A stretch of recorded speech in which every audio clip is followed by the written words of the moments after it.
inside your div, add two p elements. Set the text of the second p element to be the value of the price variable.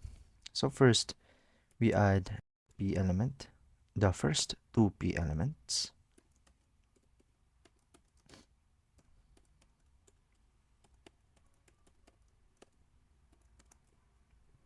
So inside our div element, we have declared two p elements.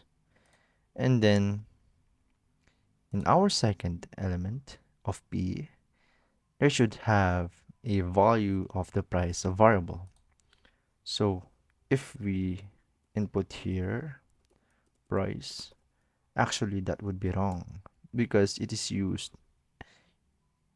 or no, it was mentioned rather that the value of the price variable.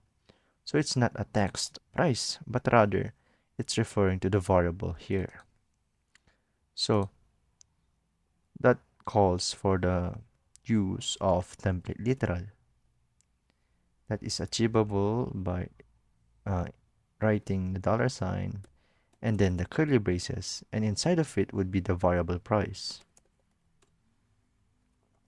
So again, template literal, or also known as a string interpolation, if I'm right, where it is used to insert something to somewhere. So in our case, we would insert the value of price and it would navigate to p element and it would insert here. So that would be our case. Nice.